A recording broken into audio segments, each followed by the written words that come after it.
આજના આપણા વિડીયોનો ટોપિક છે ટાઈપ્સ ઓફ ઇન્કમ. આપણે એમ થાય ટાઈપ્સ ઓફ ઇન્કમ કમાવાના કેટલા પ્રકાર હોય એમ. મોટા ભાગના બધાને એવું લાગતું હોય કે કમાવાના ખાલી 3 જ પ્રકાર છે. એક તો નોકરી, બીજું બિઝનેસ અને ત્રીજું ભાડાની આવક. પરંતુ હું તમને કહું કે આવકના ટોટલ 7 પ્રકાર છે તો તમને કેવું લાગશે? તો આજે આપણા વિડીયોમાં 7 પ્રકારની આવક કોને કહેવાય ને અને તે કેવી રીતના મળે છે ને તેના વિશે વાત કરશું. બીજું આપણે ઘણી વખત એમ લાગતું હોય કે આપણે નોકરી કરતા ધંધો કરતા તો પણ સાઈડની એક આવક હોવી જોઈએ. તો સાઈડની આવક પણ કેવી રીતના જનરેટ થાય ને તે આજે આપણા વિડીયોમાં ડિસ્કસ કરશું. તો વધારે વાત ન કરતા વિડીયોનો પહેલો પોઈન્ટ એટલે કે પહેલી જે ઇન્કમ છે ને તેના વિશે વાત કરશું. તે એટલે અર્ન. અર્ન એટલે મોસ્ટ કોમન કમાવું.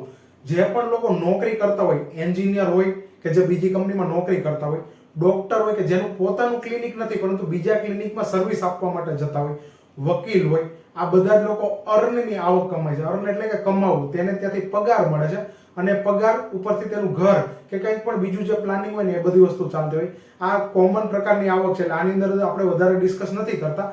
માત્ર એટલું જ કહીએ કે જે લોકો નોકરી કરતા હોય ને પગાર આવે છે ને એ આવકને અર્ન તરીકે ઓળખવામાં આવે છે.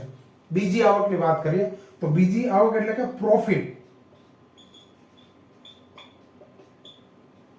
બીજી આવક એટલે કે પ્રોફિટ.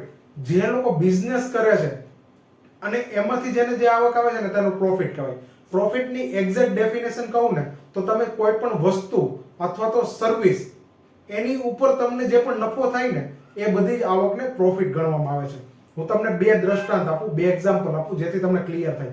સમજો કે તમે કોઈ મેડિકલ ઉપર દવા લેવા માટે જાઓ છો, બરાબર? હવે મેડિકલની અંદર બેઠેલો વ્યક્તિ છે ને તે તમને દવા આપે છે. હવે આપને એમ થાય કે આ વ્યક્તિ આપણે દવા આપે છે તો શું થયું? તો એ એક પ્રકારનું પ્રોફિટ થયું. કારણ કે એ જે મેડિકલ ચલાવે છે ને પોતાનો ખુદનો બિઝનેસ છે. તે જે દવાનું પતાકડું લઈને આવ્યો છે ને એ દવાનું પતાકડું 100 રૂપિયાનું આવ્યું તો એના ઉપર તમને 150 રૂપિયામાં આપે છે. તો 50 રૂપિયાનો તેની પર નફો થાય છે. તો તેને પ્રોફિટની આવક કહેવામાં આવે છે. આ તો સીધું અને સાદું સિમ્પલ એક્ઝામ્પલ છે. હવે હું તમને બીજું એક્ઝામ્પલ આપું કે સમજો કે તમે ગાડી છે તે તમારી સર્વિસ કરાવવા જાઓ છો, બરાબર? હવે ગાડી તમે સર્વિસ કરાવવા આપી તો ત્યાં એક બીજો વ્યક્તિ છે ને એ તમને ગાડી સર્વિસ કરીને આપે છે.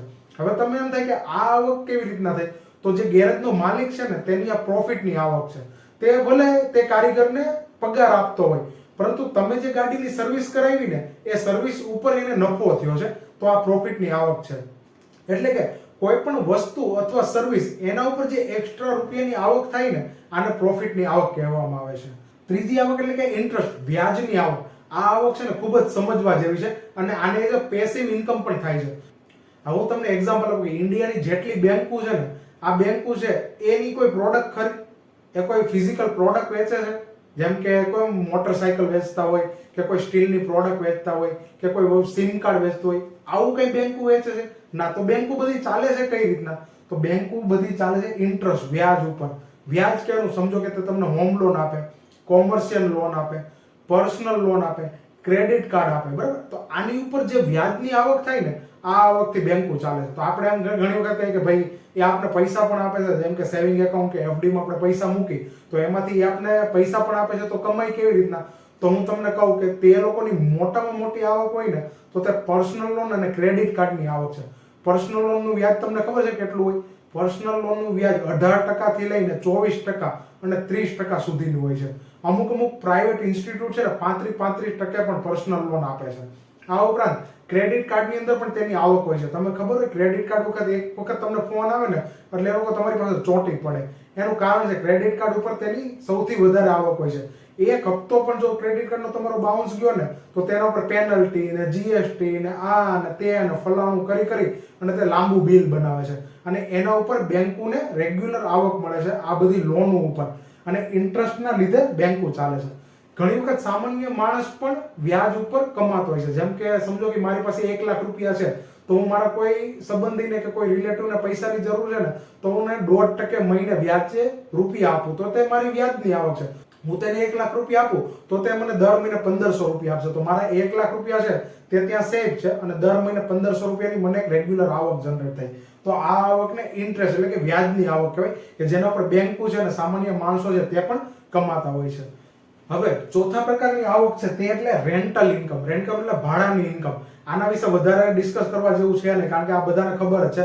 આપણે કોઈ દુકાન, મકાન અથવા જમીન લઈએ અને તેની પર કંઈક કોમર્શિયલ પ્લોટ બનાવીએ અને તેને ભાડે આપીએ આપણે ભાડા માટે ફ્લેટ આપીએ કે મકાન આપીએ એની જે રેગ્યુલર આવક થાય ને એ બધી જ રેન્ટલ ઇન્કમ કહેવાય. ઘણા લોકોના બાપ દાદાએ અગાઉથી જમીન અથવા મકાન લીધેલા હોય તો તેની ઉપર ભાડાની ઇન્કમ ક્રિએટ થતી હોય છે, તો આને રેન્ટલ ઇન્કમ ગણવામાં આવે છે. ત્યાર પછીની ઇન્કમ છે capital gain income.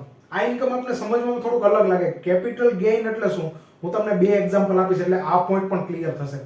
Capital gain, સમજો કે તમે એક કંપનીના 1 લાખ રૂપિયાના શેર લીધા છે. હવે માર્કેટ અપ થાય એટલે કે શેર માર્કેટ જ્યારે અપ થાય ને આ 1 લાખના 1.5 લાખ રૂપિયા થઈ ગયા, એટલે કે જે 50,000 રૂપિયા વધ્યા છે ને એ આવકને કેપિટલ ગેઇન આવક કહેવામાં આવે છે. એટલે કે તમે એસઆઈપી મ્યુચ્યુઅલ ફંડમાં રૂપિયા રોકો કે કોઈ સ્ટોક માર્કેટમાં રૂપિયા રોકો અથવા કોઈ બોન્ડમાં રૂપિયા રોકો તો એનું એપ્રિસિએશન થાય, કેપિટલ એપ્રિસિએશન થાય એટલે કે તેનો ભાવ વધે ને તો જે ભાવ વધ્યો છે ને એને કેપિટલ ગેઇન તરીકે ઓળખવામાં આવે છે.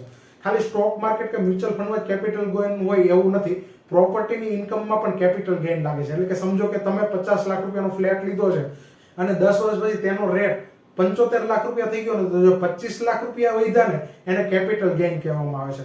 અને સરકાર તરફથી આ કેપિટલ ગેઇન ટેક્સ પણ અલગથી આપણે આપવાનો રહે છે. તે તમારો શોર્ટ ટર્મ કેપિટલ ગેઇન છે કે લોંગ ટર્મ કેપિટલ ગેઇન છે, એટલે કે તમે 1 વર્ષની અંદર નફો કર્યો છે કે 1 વર્ષથી પછી વધારે વર્ષ થયા તેમાં નફો કર્યો છે ને તેની ઉપર તમને કેપિટલ ગેઇન અલગથી આપવામાં આવે છે. તેનો પણ આપણે એક અલગથી વિડીયો બનાવશું કે કેપિટલ ગેઇન શું હોય અને કેવી રીતના કેટલા ઉપર તેનો કેપિટલ ગેઇન લાગે છે ને આના વિશે આપણે વિડીયો અલગથી બનાવશું ને તેમાં આપણે ડિટેલમાં તેને જણાવશું. ત્યાર પછી છઠ્ઠા નંબરની આવક છે એટલે કે ડિવિડન્ડની આવક. ઘણીવાર આપણે સાંભળ્યું હોય કે ડિવિડન્ડની આવક ખૂબ જ વધારે હોય છે. આમ જોઈએ તો વોરેન બફેટ છે ને તેને કોકો-કોલા કંપની પાસેથી વર્ષે ખૂબ જ મોટી અમાઉન્ટમાં ડિવિડન્ડની આવક આવે છે, કારણ કે તેને અર્લી સ્ટેજ ઉપર કોકો-કોલા શેરની અંદર રોકાણ કર્યું હતું. એટલે કોઈ પણ સ્ટોક તેનું જે પ્રોફિટ હોય ને એ પ્રોફિટ તેના શેર હોલ્ડરની અંદર વેચે ને આને ડિવિડન્ડની આવક કહેવામાં આવે છે. આપણી ઇન્ડિયાની પીએસયુ કંપની જે હોય ને તે લોકો રેગ્યુલર ડિવિડન્ડ જાહેર કરતા હોય છે, કારણ કે તે ડિવિડન્ડમાં ગવર્મેન્ટનું પણ ઇન્વેસ્ટમેન્ટ હોય છે. તો તે ડિવિડન્ડ જાહેર કરે ને તો ગવર્મેન્ટને પણ તેના રૂપિયા મળે ને તેનો ફાયદો મળે, એટલે તે લોકો રેગ્યુલર ડિવિડન્ડ જાહેર કરતા હોય છે. હમણાં જ થોડાક સમય પહેલા ટાટા સ્ટીલે તેના એક શેર ઉપર 6 રૂપિયાનું ડિવિડન્ડ જાહેર કર્યું હતું.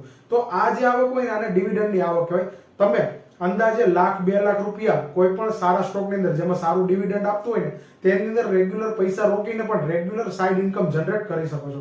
આપણે વિડીયોના સ્ટાર્ટિંગની અંદર વાત કરતા હું નોકરી કરતો હોય તો મારે સાઇડ ઇન્કમ કેવી રીતના જનરેટ કરવી, મને બીજું તો કંઈ આવડતું નથી, તો તમે તમારી પાસે કોઈ એક્સ્ટ્રા સરપ્લસ મની હોય ને તેને કોઈ સારી કંપનીમાં ઇન્વેસ્ટમેન્ટ કરી અને ડિવિડન્ડની રેગ્યુલર આવક કમાઈ શકો છો.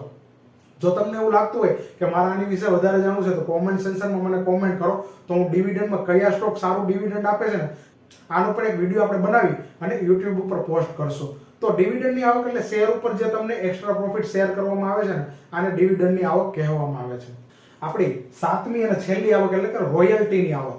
રોયલ્ટીની આવક એટલે કેવું, આ થોડુંક કોન્સેપ્ટ બધાને નવો લાગે. રોયલ્ટી એટલે શું હોય, તો રોયલ્ટી એટલે એવી કે તમે કોઈ એક યુનિક વસ્તુ બનાવો અથવા કોઈ તમારી કોઈ પેટન્ટેડ વસ્તુ હોય કે જે તમે યુનિક બનાવેલી છે અને એ વસ્તુ તમે વેચો અથવા તો એ વસ્તુ કોઈને આપો તો એમાંથી તમને આજીવન રેગ્યુલર એક ભાગ આપવાનું નક્કી થાય. આને રોયલ્ટીની આવક કહેવાય. આને એક એક્ઝામ્પલમાં હું સિમ્પ્લિફાય કરી અને તમને સમજાવું તો તમને એક્ઝેક્ટ આઈડિયા આવશે. સમજો કે કોઈ એક ઓથર છે તે બુક લખે છે અને આ બુક લખીને પબ્લિશ કરી અને તે કોઈને વેચવા માટે આપે છે, ડિસ્ટ્રીબ્યુટરને આપે છે અને નક્કી થાય છે કે મારી જેટલી બુક વેચાય ને એના ઉપર મને 10% તમારે કમિશન આપવાનું. સમજો કે 100 રૂપિયાની બુક વેચાય તો તમારે દર બુકે મને 10 રૂપિયા આપવાના. તો આને રોયલ્ટીની ઇન્કમ કહેવામાં આવે છે. એટલે કે તમે સમજો કે એની 1 લાખ બુક વેચાય તો 1 લાખ બુકના 10 રૂપિયા લેખે એને એક રેગ્યુલર ઇન્કમ આવશે અને આ બુક લાઈફ ટાઈમ માટે જેટલી વાર વેચાય ને એટલી વાર માટે એને પર બુક 10 રૂપિયા મળશે. તો આ આવક છે ને આને રોયલ્ટીની આવક કહેવાય છે. ઘણા લોકો હોય કે તેની એક યુનિક પ્રોડક્ટ પણ હોય, મેડિકલ કે અંદર હોય, બીજી કોઈ વસ્તુની અંદર હોય, અમુક પેટર્ન હોય, અમુક વસ્તુ નવું સંશોધન થાય ને તો તેની પેટર્ન હોય. આ પેટર્ન ઉપર પણ તમને પૈસા મળે છે કે તમારી જ્યાં સુધી પેટર્ન ચાલે ત્યાં સુધી જે કોઈ વ્યક્તિ એ વસ્તુ બનાવે ને તો તમને રેગ્યુલર ઇન્કમ મળે છે.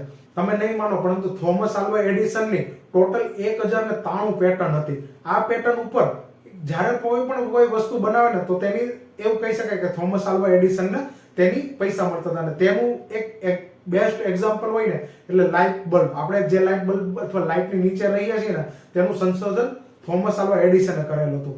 એટલે કે પેટર્નની આવક છે ને એટલે કે રોયલ્ટીની આવક છે ને એ પણ એક રેગ્યુલર આવક છે. તમારી અંદર જો કેપેબિલિટી હોય તો તમે કોઈ સારી બુક અથવા સારી કોઈ ઈ બુક લખીને પણ રેગ્યુલર ઇન્કમ કમાઈ શકો છો. તો આપણે આ 7 પ્રકારની ઇન્કમ હતી અને તેમાંથી તમે તમારા હિસાબે સાઈડ ઇન્કમ શરૂ કરી શકો છો, રેગ્યુલર આવક પણ શરૂ કરી શકો છો. જો આ વિડીયોની અંદર તમને કંઈ ડાઉટ હોય અથવા ક્વેશ્ચન હોય તો કોમેન્ટ સેક્શનમાં તમે કોમેન્ટ કરો. ડિસ્ક્રિપ્શનમાં મારો નંબર આપેલ છે તો તમે ડાયરેક્ટ મને કોન્ટેક્ટ પણ કરી શકો છો. સારું એવું મ્યુચ્યુઅલ ફંડ એસઆઈપી કરવી હોય અને સમજવું હોય તો પણ તમે મને કોલ કરીને જાણી શકો છો. આ ઉપરાંત મારી ચેનલને હજી સુધી સબસ્ક્રાઇબ નથી કરી તો આવા જ ઇન્ફોર્મેટિવ વિડીયો માટે આજે જ સબસ્ક્રાઇબ કરી લો અને આ વિડીયોને તમારા ફ્રેન્ડ સુધી શેર કરો, જેથી તે પણ રેગ્યુલર ઇન્કમ માટે કંઈક ઇન્વેસ્ટમેન્ટ કરી શકે અને અલગ અલગ આવક વિશે તે જાણી શકે.